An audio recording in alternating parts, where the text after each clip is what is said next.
हाय दोस्तों, कैसे हैं आप सभी। मैं डॉक्टर अनव्यास फिर से अपने यूट्यूब चैनल पर आप सभी का स्वागत कर रहा हूं और आशा कर रहा हूं सभी ठीक है, मस्त एंजॉय कर रहे हैं। Social media and web analytics का सब्जेक्ट चल रहा है, अंतिम प्रहार की सीरीज चल रही है। थर्ड मोस्ट इंपॉर्टेंट क्वेश्चन पर मैं आ गया हूं, तो जल्दी से तीसरे क्वेश्चन पर हमला कर देते हैं। तीसरा क्वेश्चन भी बड़ा सिंपल सा क्वेश्चन है, वेब एनालिटिक्स के फंडामेंटल। ऑलरेडी अपन ने वेब एनालिटिक्स के बारे में डिटेल में चर्चा कर ली है ना, और इसके साथ डेटा कलेक्शन। अब डेटा कलेक्शन क्या होता है, डेटा कलेक्शन के भी टाइप्स होते हैं, वो एक अलग क्वेश्चन है। देखो, इसके अंदर इस सब्जेक्ट की खासियत ये है कि मुश्किल से 4 टॉपिक हैं पूरे सिलेबस के अंदर। गिना दूँ, सोशल मीडिया में क्या ले लोगे, फेसबुक ले लोगे, गूगल ले लोगे, यूट्यूब ले लोगे, है ना, ये प्लेटफॉर्म ले लोगे, ट्विटर यानी जिसको हम एक्स कह रहे हैं, है ना, ये प्लेटफॉर्म्स हो गए। इसके अलावा आप वेब एनालिटिक्स में चले जाओगे तो आप Google web analytics, Facebook web analytics, YouTube web analytics और डेटा कलेक्शन। तो यही 2 टॉपिक हैं, लेकिन क्वेश्चन ओवरलैप कर रहे हैं, थोड़ी थोड़ी जगह अलग अलग हैं। तो आपको अगर थोड़े फंडे क्लियर हो गए ना तो काफ़ी अच्छा स्कोर होगा। मैं पहले ही बोल के स्टार्टिंग में यही बात बोली।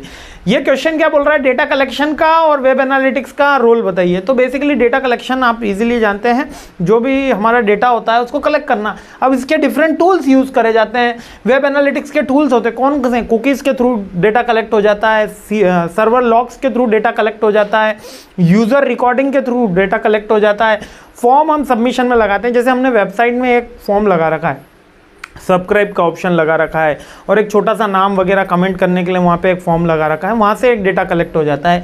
ठीक है, और वेब एनालिटिक्स के डिफरेंट टूल्स होते हैं, वहाँ वो भी डेटा कलेक्शन का काम करते हैं। यानी बैकलॉग पे डेटा कलेक्शन बहुत चलता है। तो डेटा कलेक्शन के टूल्स ये पूछा गया एक क्वेश्चन। तो अब अंडरस्टैंडिंग की वेब एनालिटिक्स, ये ऑलरेडी अपन ने प्रीवियस क्वेश्चन में ही देखा था कि यूनिक विजिटर क्या है, page view, session, bounce rate, conversion और सोर्स। ठीक है, अब वेब एनालिटिक्स की प्रोसेस वापस से दे दी है यहाँ पे। अब इसके अलावा डेटा कलेक्शन, अभी डिसीजन नहीं लिया है, डेटा कलेक्शन और वेब एनालिटिक्स में क्या कॉम्बिनेशन है, ये एक क्वेश्चन बनता है। इसका मतलब है कि हम हमारे ऑडियंस को समझ पाते हैं, हम यूज़र एक्सपीरियंस को चेक कर पाते हैं। जैसे कि फर्स्ट डे क्या हुआ था, हमारे वेबसाइट जैसे लॉन्च हुई थी तो मैंने आपको सबको पता है कि क्रैश हो गई थी, है ना।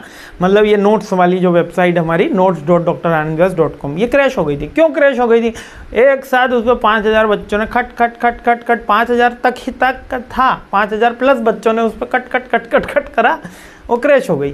अब हो गई तो हमको उससे क्या पता चला कि यूज़र एक्सपीरियंस क्या रहा, यूज़र एक्सपीरियंस बैठ रहा। अब उसको इम्प्रूव किया गया, तो अब अगर उसमें यूज़र आ रहा है तो उसको वो दिक्कत नहीं हो रही। Improve marketing, return on investment हमको पता चलता है जब हम डेटा सही से कलेक्ट करते हैं। यानी ये गुड डेटा कलेक्शन के इंपॉर्टेंस है, और डेटा डिसीजन मेकिंग हो जाता है। यही सिंपल है। यानी इस क्वेश्चन में देखा जाए तो केवल हवाबाजी थी, क्वेश्चन बड़ा दिख रहा था, लेकिन इसमें कुछ इस तरीके का अपन को आंसर के अंदर देखने को नहीं मिला। क्लियर है, बहुत सिंपल है। मतलब सेकंड का ही एक्सटेंशन है थर्ड, और थर्ड का ही एक्सटेंशन आगे भी देखने मिलेंगे, क्योंकि ओवरलैप हो रहे हैं इसके अंदर क्वेश्चन। जो की टर्म्स रहेगी वो भी मैं एक्सप्लेन करते हुए जाऊँगा कि कहीं कहीं कुछ की टर्म्स भी है, उसको भी अपन चेक करके जाएंगे। चलिए आगे बढ़ते हैं, सीरीज़ आगे बढ़ाते हैं। जय हिंद।